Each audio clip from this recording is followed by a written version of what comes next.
এর মধ্যে এই যে কয়েকটা আলু দিছে, দুইটা পেঁয়াজ দিছে, কয়েকটা আলু দিছে, তার যতটুকু সামর্থ্যে কুলাইছে। এই দেখেন অর্ধেকটা রসুন দিছে, অর্ধেক রসুন দিছে, দুই তিনটা পেঁয়াজ, দুই তিনটা আলু দিছে। দেওয়ার পরে বলছে হুজুর এইটুকুই, আমার তো দেওয়ার কিছু নাই, এইটুকু একটু পৌঁছাই দেন। সাথে সে 20 টাকা পাঠাইছে। সে তার সামর্থ্যে এইটুকু আছে, সে একটা পেঁয়াজ দিতে পারছে, একটা আলু, পুরা রসুন তার কাছে নাই, রসুনের অর্ধেকটুকু সে দিছে যে তার ভাইয়ের জন্য। এর নাম ভালোবাসা। আজকে আপনাদের কাছে একটা দৃষ্টান্ত দেখানোর জন্য একটা জিনিস নিয়ে আসছি। আমি এখন পর্যন্ত পুরাটা খুলে দেখি নাই। একজন ফকির ভিক্ষুক যে জুম্মার দিন মসজিদের সামনে দাঁড়ায়, বেচারি কাঁদতেছে যে হুজুর আমি দেখে অবাক হয়ে গেছি যে আমাদের টিভিতে দেখাচ্ছে মানুষ নাকি বানে ভেসে চলে যাচ্ছে, সন্তানকে কাঁধে নিছে পিতা, ওই সন্তানগুলোকে বাঁচাতে সে মারা গেছে। এক মহিলা বলছে আমার পেটে 9 মাসের সন্তান আছে, ছোট ভাই আমাকে একটু উঁচু জায়গায় উঠায় দাও। উঁচু জায়গায় উঠানোর পরেও সেই জায়গায় পানি উঠে গেছে, সেই মহিলা মারা গেছে। আল্লাহর কাছে সর্বোত্তম মানুষকে, আমরা আল্লাহর কাছে সর্বোত্তম মানুষ হতে চাই।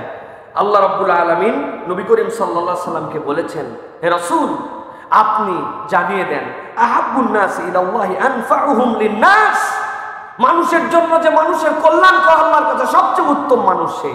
নবীজি এরপরে বলছেন ওয়াহাব্বুল আমালি ইলাল্লাহ, আর জানো আল্লাহর কাছে সবচেয়ে পছন্দনীয় আমল কোনটা? নবী করিম সাল্লাল্লাহু আলাইহি সাল্লাম বলছেন সুরুরুন তুদখিলুহু আলা মুসলিমিন, কোন মানুষের হৃদয়ের মধ্যে আনন্দ ঢুকায় দেওয়া, এটা আল্লাহর কাছে সবচেয়ে উত্তম। একটা মানুষের হৃদয়ে আপনি আনন্দ ঢুকায় দিয়েছেন, বিপদে ছিল উদ্ধার করে দিয়েছেন, অর্থনৈতিক কষ্টে ছিল স্বাবলম্বী করে দিয়েছেন, সামর্থ্য ছিল হেল্প করে দিয়েছেন, ওই লোকটা খুশি হয়ে গেছে। কেউ যদি কারো অন্তরে আনন্দ ঢুকাতে পারে, নবী বলছেন এটাই উত্তম আমল। সুবহানাল্লাহ। রাসূলুল্লাহ সাল্লাল্লাহু আলাইহি ওয়াসাল্লাম এরপরে বলছেন অথবা আউ তাকশিফু আনহু কুরবাতান, তার কোনো কষ্ট তুমি দূর করে দিছো, আল্লাহর কাছে এটা উত্তম আমল। আউ তাকদি আনহু দীনান, অথবা সে ঋণগ্রস্ত ছিল, ঋণ মওকুফ করে দিছো। আউ তাতরুদু আনহু জুআন, অথবা সে ক্ষুধার্ত ছিল, তুমি তার ক্ষুধা নিবারণ করাই দিছো। আল্লাহ নবী বলছেন আল্লাহর কাছে এই 4টা আমল সবচেয়ে উন্নত আমল। সুবহানাল্লাহ। আজকে আপনারা জানেন এই যে বন্যা পরিস্থিতি, এই বন্যা পরিস্থিতিতে আমাদের জন্য করণীয় কি? বন্যা পরিস্থিতিতে আমরা কি করতে পারি? প্রিয় ভাইয়েরা, 1 নম্বর বিষয় যেটা বলবো, বন্যা পরিস্থিতিতে সহায়তা প্রদান করেন। সে সাধ্যের মধ্যে নিজেরা সহায়তা করি, আমরা খাদ্য দিয়ে হোক, পোশাক দিয়ে হোক, ঔষধ দিয়ে হোক, আমরা একজন আরেকজনের জন্য তাআওয়ানু আলাল বিররি ওয়াত তাকওয়া, এই শপথে আমরা একজন আরেকজনের জন্য সহায়তা করি। আমার যতটুকু আছে ততটুকু দিয়ে করি। প্রিয় ভাইরা, দোয়া করি তাদের জন্য। দোয়া হচ্ছে সিলাহুল মুমিন, মুমিনের হাতিয়ার, তাদের জন্য আমরা দোয়া করি। এরপরে সেবা, সাধ্যের মধ্যে আমাদের প্রত্যক্ষভাবে উদ্ধার, চিকিৎসা, এইগুলোর জন্য আমাদেরকে অংশগ্রহণ করার চেষ্টা করা। কেননা খালি মুখে মুখে বললাম এইটুকু নয়, আপনার সামর্থ্য আছে আপনি ফিজিক্যালি ইনভলভ বলেন, আল্লাহ রাব্বুল আলামিন এটা দেখতে চান। সান্ত্বনা ও সমর্থন এটা সবচেয়ে বড় জরুরি। তাদেরকে মানসিক সান্ত্বনা দেওয়া, তাদের সাথে কথা বলা, তাদেরকে আশ্বাস দেওয়া এবং সাহায্যের জন্য অপরকে উৎসাহিত করা। আপনার নাই কিন্তু একজনকে সাহায্য করার জন্য আমারটুকু দিয়ে কি হবে, আমি কি করব, এটা আমি জানি না। আজকে আপনাদের কাছে একটা দৃষ্টান্ত দেখানোর জন্য একটা জিনিস নিয়ে আসছি। আমি এখন পর্যন্ত পুরাটা খুলে দেখি নাই।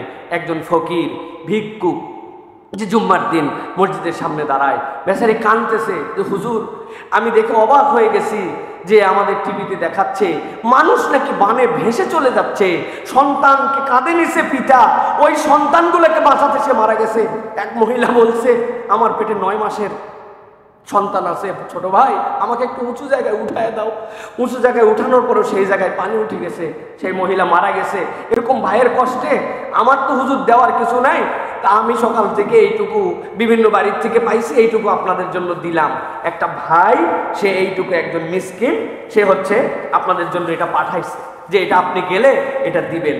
সে এর মধ্যে এই যে কয়েকটা আলু দিছে, দুইটা পেঁয়াজ দিছে, কয়েকটা আলু দিছে, তার যতটুকু সামর্থ্যে কুলাইছে। এই দেখেন অর্ধেকটা রসুন দিছে, অর্ধেক রসুন দিছে, দুই তিনটা পেঁয়াজ, দুই তিনটা আলু দিছে।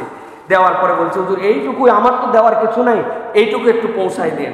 সাথে সে 20 টাকা পাঠাইছে। সে তার সামর্থ্যে এইটুকু আছে, সে একটা পেঁয়াজ দিতে পারছে, একটা আলু, পুরা রসুন তার কাছে নাই, রসুনের অর্ধেকটুকু সে দিছে যে তার ভাইয়ের জন্য। এর নাম ভালোবাসা। আল্লাহ রাব্বুল আলামিন বড় কিছু দেখবেন না, কিন্তু রব্বুল আলামিন দেখতে চান যে আপনি আপনার ভাইয়ের বিপদে আগায় আসছেন কিনা।